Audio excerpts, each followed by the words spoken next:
कह रहे हैं आचार्य जी प्रणाम। दुर्योधन की नीयत ही राजगद्दी पर थी, इसीलिए उसके भीतर ईर्ष्या, बदला इत्यादि विचार चलते थे, और उसके पिता के अंदर भी राजगद्दी की ही नीयत थी, इसीलिए तो उनकी संतान के अंदर भी यही थी।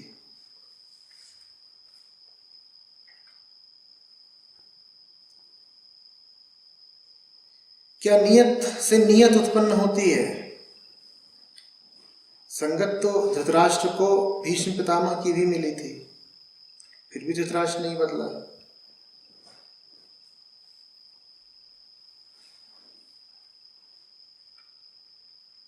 आदमी वास्तव में निरुद्देश्य होता है, और निरुद्देश्यता ही नियति है उसकी।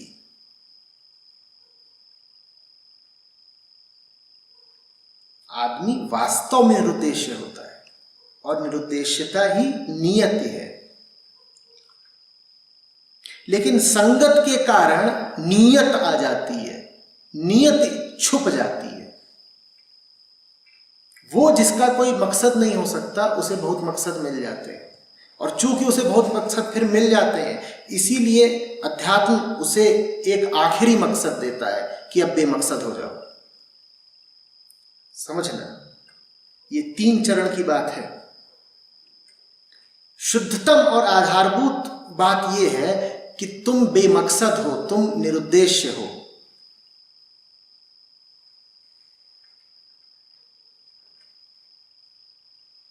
लेकिन अब तुम वहां आ गए हो जहां बहुत सारे उद्देश्य तुमने पकड़ ही लिए हैं। ये दूसरा चरण। प्रथम बात यह है कि तुम निरुद्देश्य हो, निरुद्देश्यता स्वभाव है, आत्मा को कहीं पहुंचना नहीं। दूसरा चरण यह कि अभी तुम जैसे हो गए हो, तुम्हारे सबके पास बहुत सारे उद्देश्य हैं। तो फिर इसलिए तीसरे चरण की जरूरत पड़ती है, और तीसरा चरण है अध्यात्म, जो कहता है कि अब इन सारे उद्देश्यों को तिरोहित करके तुम अपने मूल स्वभाव में वापस लौटो, मकसदों का झूठ देखो और पुनः बेमकसद हो जाओ।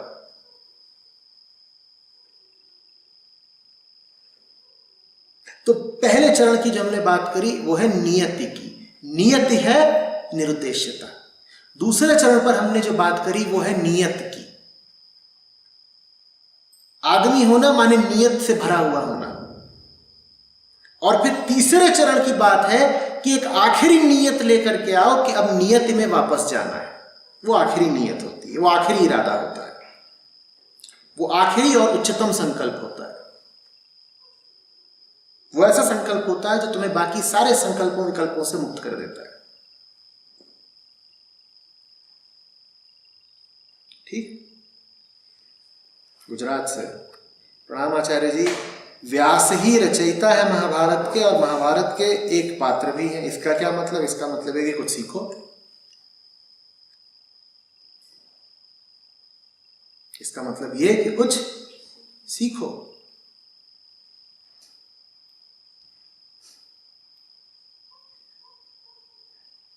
जिन्हें वेद व्यास कहते हो तुम, कृष्ण द्वैपायन उनका नाम था। भीष्म के भाई लगे वो, भीष्म के भाई लगे। तो एक तो महाभारत में उनका यह स्थान है कि वो भीष्म के भाई हैं। शांतनु और सत्यवती का विवाह हुआ था, उससे पहले ही सत्यवती को महर्षि पराशर के द्वारा एक पुत्र मिला हुआ था, जिसका नाम था कृष्ण, कृष्ण द्वैपायन। सांवले रंग का था तो नाम कृष्ण रख दिया था। तो इस नाते वो भीष्म के भाई हैं, भीष्म के भी भाई हैं। और फिर सत्यवती से शांतनु को जो 2 बेटे हुए, चित्रांगद और विचित्रवीर्य, उनके भी भाई हैं। तो एक तो उनका ये स्थान हल्का फुल्का स्थान नहीं है। पितामह के भाई हैं तो वो भी पितामह ही हुए। और फिर उनका काम आगे भी है।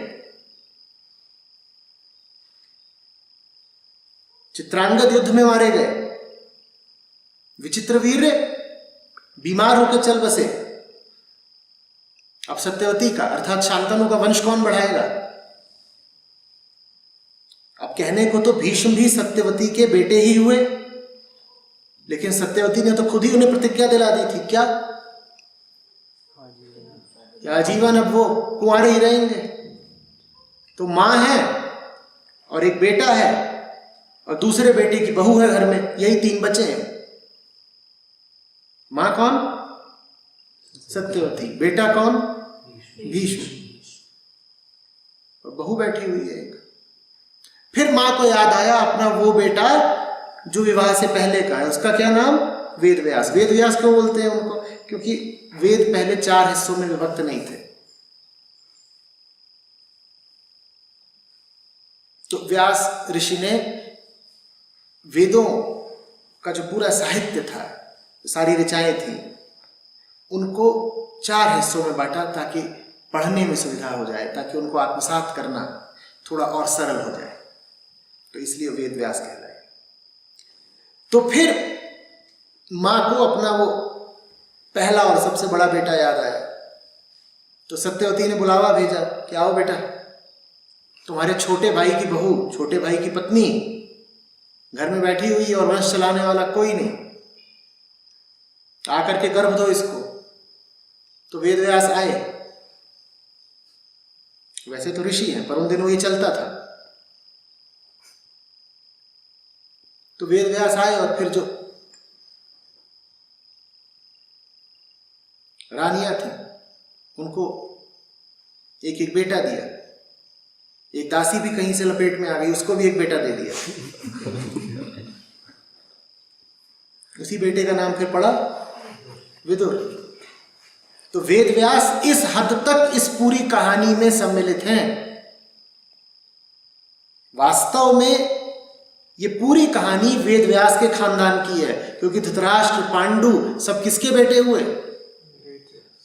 ये वेदव्यास के बेटे हुए। तो सारी जो कहानी है वेदव्यास के खानदान की कहानी है। हम कहते ये हैं कि ये राजा भरत की कहानी है तो बोलते हैं महाभारत, पर ये वास्तव में वेदव्यास के खानदान की कहानी है।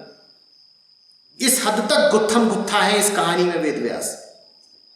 और अब समझो पते की बात, सीख लो। सीख ये है कि जो आदमी इस हद तक इस कहानी में लिप्त है, उसमें इतना साक्षी भाव भी है कि इस पूरी कहानी को जस का तस कह पा रहा है। भीष्म का तो वास्तव में खानदान नहीं था। भीष्म तो ताऊ थे, ये सब उनके बेटे नहीं थे। भीष्म तात थे बस।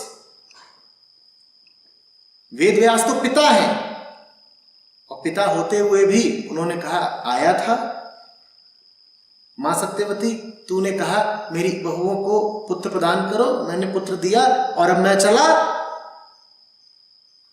जंगल। मुझे तुम्हारे महल से और राजनीति से और घरोबे से कोई लेना देना नहीं। एक तरफ ये वेदव्यास है जिनका अपना पूरा खानदान है, जिनका कह सकते हो कि खून दौड़ता है धृतराष्ट्र की और पांडु की रगों में।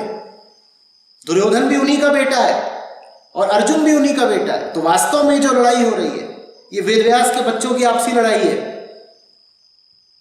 और वेदव्यास निर्लिप्त है।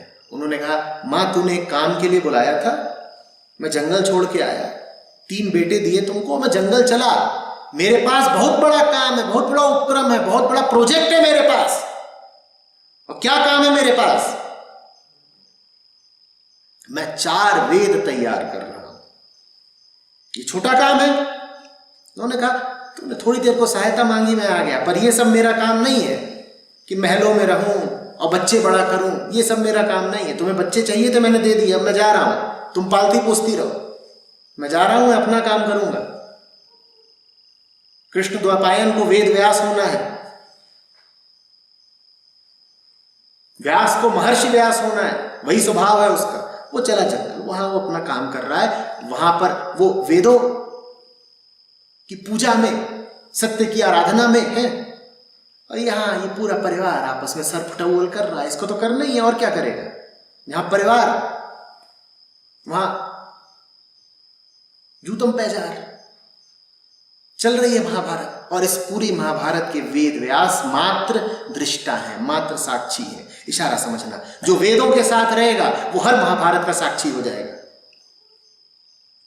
चल रही होगी बहुत बड़ी महाभारत, व्यास साक्षी मात्र रहेंगे, जबकि व्यास जानते हैं कि जो पूरी महाभारत है उन्हीं के कुनबे की है, उन्हीं के बच्चों की है।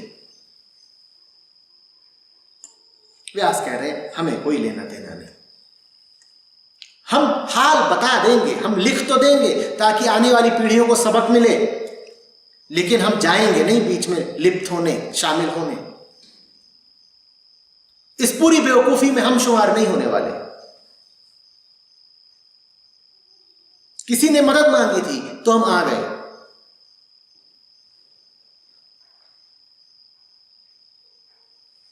बस इतना ही काम था हमारा। मदद दे दी, अब हम वापस जा रहे हैं, अब अपना झमेला तुम खुद संभालो।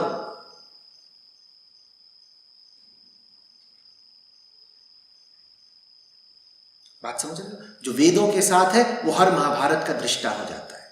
इसी को तुम कहते हो कि व्यास ऋषि बैठे हैं और अपनी दिव्य दृष्टि से महाभारत की पूरी घटना देख रहे हैं और लिखते जा रहे हैं बात, और लिखते जा रहे हैं और लिखते जा रहे हैं।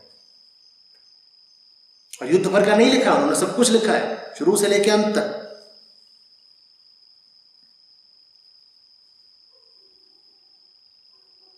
बड़ी से बड़ी लड़ाई का, बड़े से बड़े संघर्ष का, अपने ही कुनबे के संघर्ष का, अपने ही घर की सर फुटअव्वल का साक्षी वो हो जाएगा जिसको वेदों की संगति मिल गई। और जिसके पास वेदों की संगति नहीं, उसको सजा ये मिलेगी कि वो साक्षी नहीं होगा, वो लिप्त रहेगा। अब तुम देख लो तुम्हें क्या चाहिए, साक्षित्व या सहभागिता। बड़ा अच्छा लगता कि वेद व्यास इधर से उधर दौड़ रहे हैं। भाई पोता है, दुर्योधन कौन हुआ उनका? पोता। और अर्जुन भी कौन हुआ उनका? और इस पोते के पास जा रहे, उस पोते के पास जा रहे, कह रहे देखो तुम दोनों मेरा ही रक्त हो, कृपा करके ना लड़ो। उन्हें कोई मतलब नहीं, कह रहे लड़।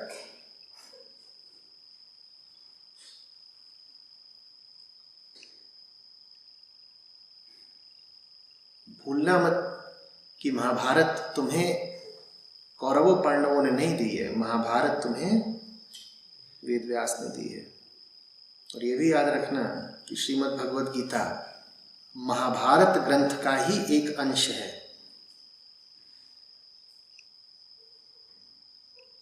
वेद व्यास सिर्फ महाभारत के ही रचयिता नहीं है, गीता का भी संकलन उन्होंने ही किया है। न होते वेद व्यास तो गीता भी तुम तक नहीं पहुंचती।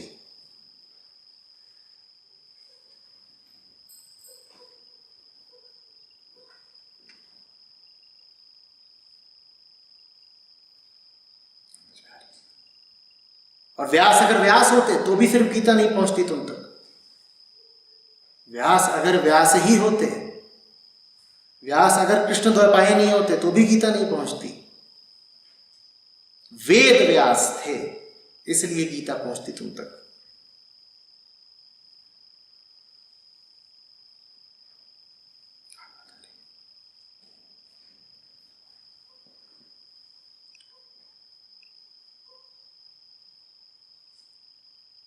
प्रस्थान त्रयी में गीता को वही स्थान दिया गया है जो उपनिषदों को। उपनिषद माने वेद, वेदों के ही अंग है उपनिषद।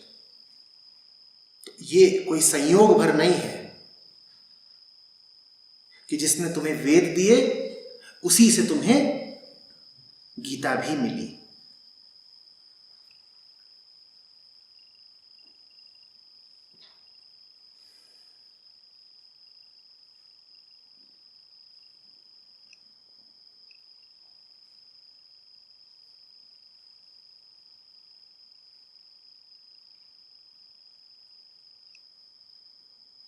पचड़ों झमेलों से दूर रहना हो तो जाओ गीता की शरण में, जाओ उपनिषदों की शरण में।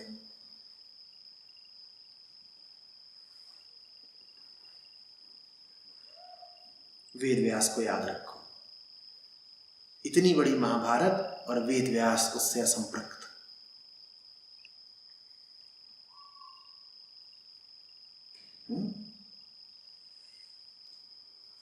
मुझे दिखाई पड़ रहा है कि सत्यवती के पिता का लालच एक भयानक युद्ध का बीज था।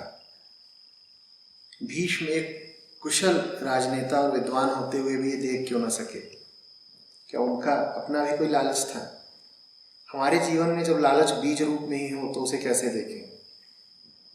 लालच किन किन रूपों में आ सकता है? क्या इसे देख पाना संभव भी है? क्या लालच का तभी पता चलता है जब परिणाम सामने आते हैं? बहुत सारी बातें बोली। हाँ, भीष्म का अपना लालच था। भीष्म का लालच था कि उन्हें एक सुयोग्य पुत्र कहलाना था। उन्हें सत्य से ज्यादा पिता प्यारे थे। उन्होंने जो भी प्रतिज्ञा ली, किसकी खातिर ली? पिता के सुख की खातिर। और ये भी वो देख रहे हैं कि पिता इसलिए नहीं दुखी हैं कि पिता को शिव नहीं मिल रहे, कि राम नहीं मिल रहे। पिता दुखी इसलिए हैं क्योंकि उनको सुगंधित तन वाली सत्यवती नहीं मिल रही थी। अब पिता दुखी बैठे हैं कि पहली पत्नी भग गई। पहली कौन थी? गंगा। पहली पत्नी भाग गई तो बड़ा अकेलापन लगता है। फिर गए तो वहां पर वो मछुआरन दिखी, सत्यवती।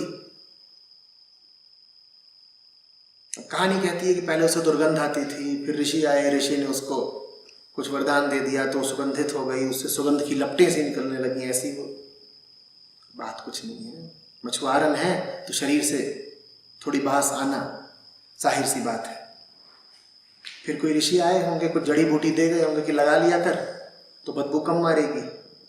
वो ऋषि जड़ी बूटी भी दे गए, साथ में एक बच्चा भी दे गए।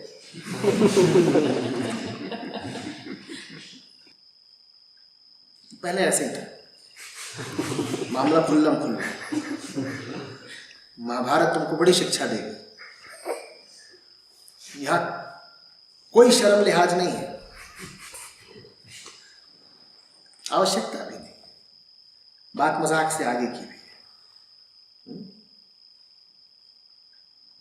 तो वैसे तो पिता है। राजा का धर्म होता है प्रतिक्षण प्रजा की सेवा में उद्यत रहना, ठीक? और ये कौन से राजा हैं जो इसी दर्द में तड़पे जा रहे हैं कि वो कामिनी मछुआरन नहीं मिल रही? और भीष्म को ये देखना चाहिए था ना। और उसके बाद जैसी वो वैसे ही उसका बाप, वो कह रहा है कि नहीं नहीं, ये नहीं है, वो नहीं है। राजा की बीवी होने से क्या होगा? राजपाट की भी तो कुछ आश्वस्ति दो। और फिर एक के बाद एक भीष्म प्रतिज्ञा ही किए जा रहे हैं। कभी कह रहे हैं गद्दी पे नहीं बैठूंगा,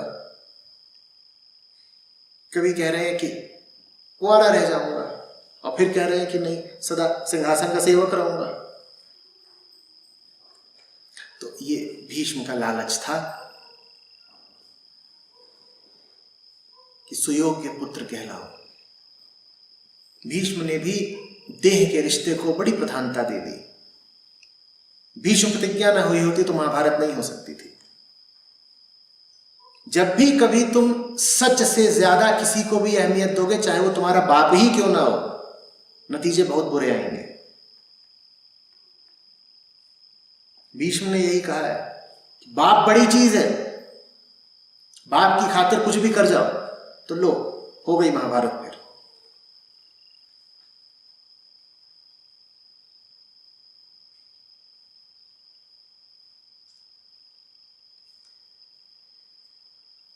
और क्या कह रहे हैं? कह रहे हमारे जीवन में जब लालच बीज रूप में ही हो तो उसे कैसे पकड़ें? दिक्कत ये नहीं है कि बीज रूप में जब लालच होता है तो आप उसे पकड़ नहीं पाते, पकड़ तो लेते ही हैं, पर भरोसा बहुत होता है अपने आप पर कि हम इस बीज को अंकुरित नहीं होने देंगे। और भी भरोसा होता है कि बीज जब वृक्ष बनेगा तो हम में इतनी ताकत है कि उस वृक्ष को काट डालेंगे। ये भरोसा हटाइए, जरा सतर्क रहा करिए। बीज दिख तो जाते ही है, पकड़ में तो आ ही जाता है कि लालच कब उठ रहा है। मैं बताता हूं कैसे पकड़ में आ जाता है। दूसरों का लालच तो आप तुरंत पकड़ लेते हैं ना। दूसरा जरा सा भी लालच प्रदर्शित करे, आप पकड़ लेते हैं ना, आप कहते हैं देखो ये लालची हो रहा है। जिस दृष्टि से आप दूसरों का लालच पकड़ लेते हैं, उसी दृष्टि से अपना भी जानते तो होंगे ही कि ये काम मैं लालचवश कर रहा हूं।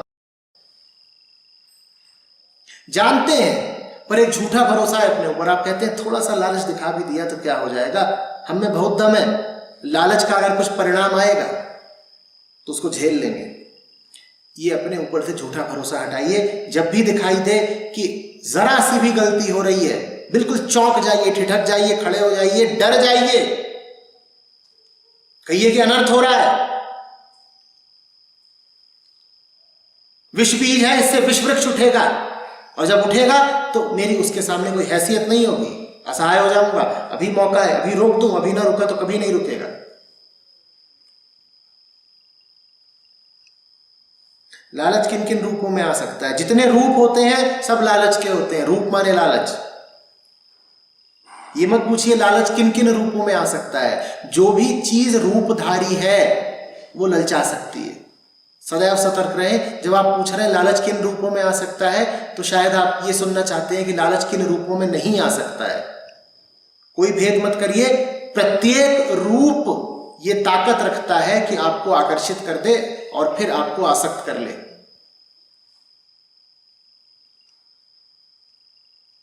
क्या इसे देख पाना संभव भी है? संभव ही नहीं है, लगातार हो भी रहा है।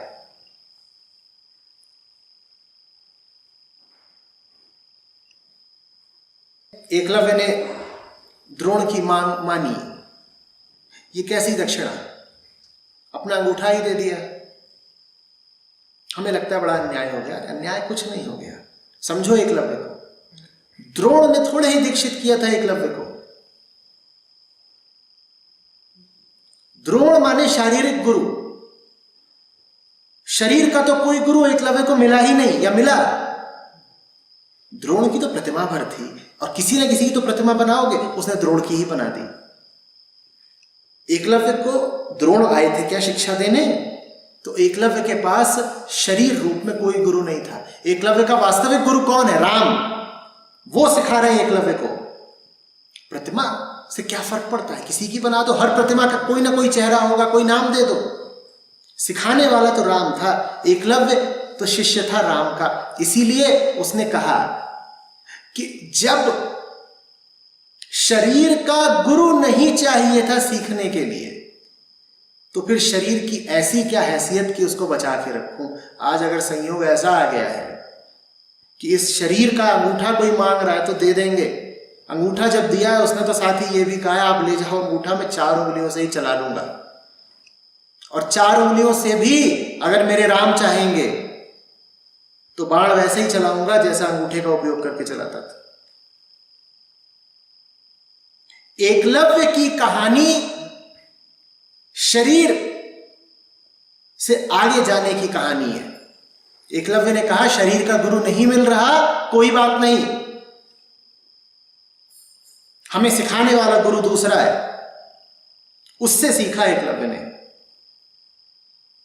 और चूंकि एकलव्य शरीर पर बहुत कीमत नहीं रखता था, इसीलिए एकलव्य को जरा भी दुख नहीं हुआ, जरा भी संकोच नहीं हुआ शरीर का ही एक हिस्सा दान में दे देने में।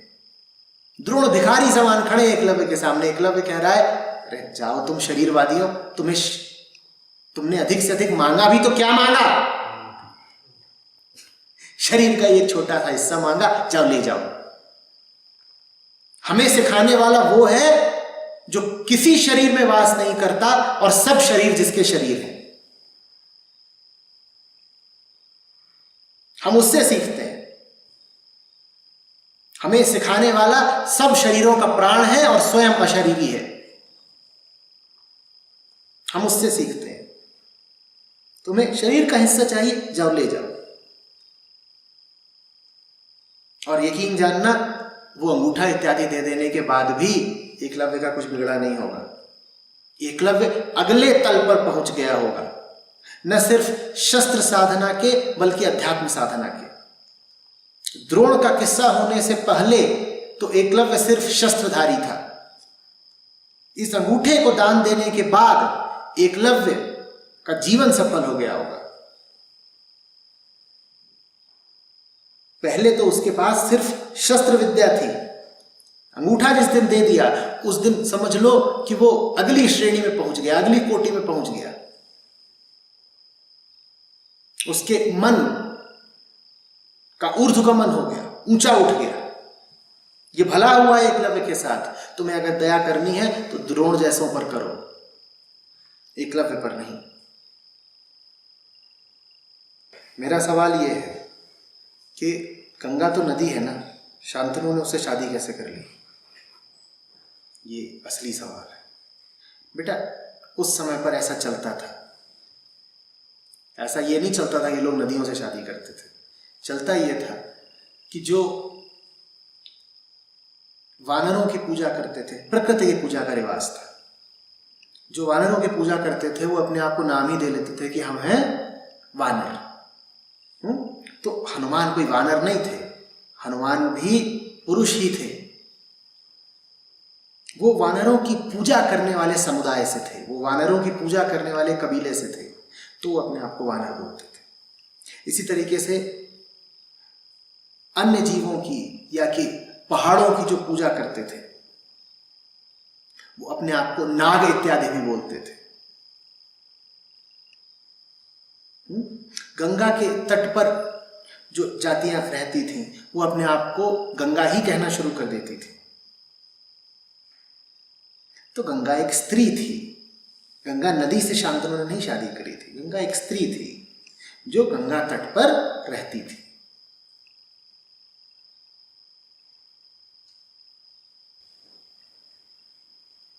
कह रहे हैं महाभारत की कथाएं तो ऐसा लगता है कि बिल्कुल सरल बातें हैं, इन पर सवाल पूछने की कोई ज़रूरत ही नहीं, ये तो सब पता ही है।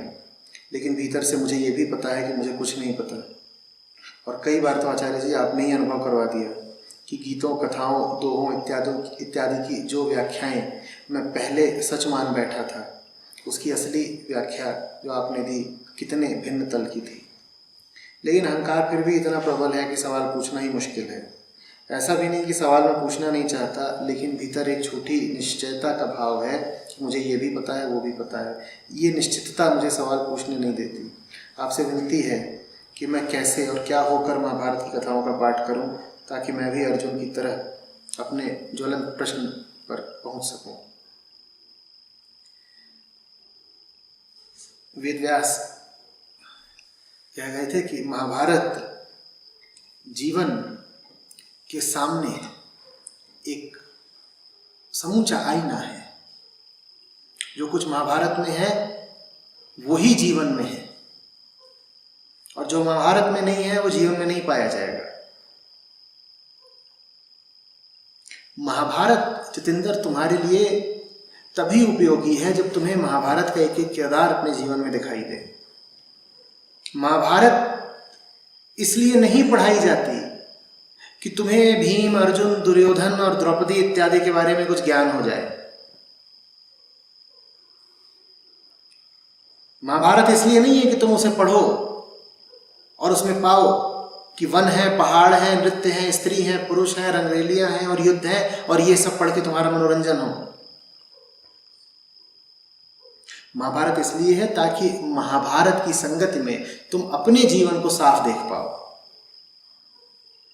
जब साफ साफ देखोगे कि दुर्योधन बैठा है तुम्हारे भीतर, और भीम भी बैठा है तुम्हारे भीतर, और शकुनी भी है, और विदुर भी है, और भीष्म भी है, और धृतराष्ट्र भी है, और अर्जुन भी है, और कृष्ण भी है, तब तुम्हें महाभारत प्रासंगिक लगेगी। ये मत पूछो कि महाभारत को कैसे पढ़ो। जो अपने जीवन को पढ़ रहा होगा महाभारत उसे स्वयं ही प्रिय हो जाएगी। जीवन को पढ़ो।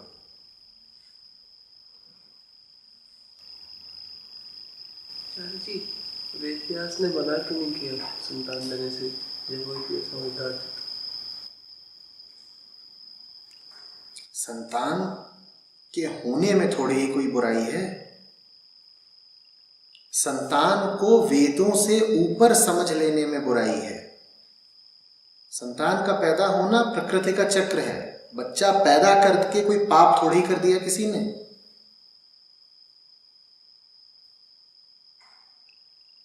पर तुम बच्चा पैदा करो या घर में तुम्हारे कोई भी और हो, बच्चों के अतिरिक्त भी कोई अन्य सदस्य भी हो तुम्हारे घर में, और तुम उसको इतनी अहमियत दे दो कि उसके सामने राम को भूल जाओ, तब पाप हुआ है।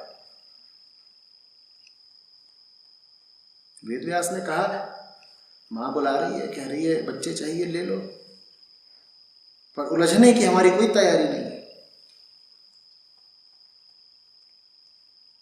ना हमें बच्चे चाहिए थे, ना हमें बच्चे नहीं चाहिए, आज तक नहीं थे हमारे पास, हमें कोई फर्क नहीं पड़ता था। आज तुम कह रहे हो तो बच्चे दिए देते हैं, हमें उससे भी कोई फर्क नहीं पड़ता। ना हम पहले उलझे थे ना अब उलझे, ना हमने यही प्रतिज्ञा कर रखी थी कि बच्चे नहीं पैदा करेंगे, और ना हमने यही कर रखी है कि करेंगे और पालेंगे और पोसेंगे। जब बच्चे नहीं थे हम आनंद में थे, जब बच्चे हैं भी हम आनंद में हैं। हम अछड़ों पछड़ों में पड़ने वाले नहीं, इनसे हमें दूर रखो।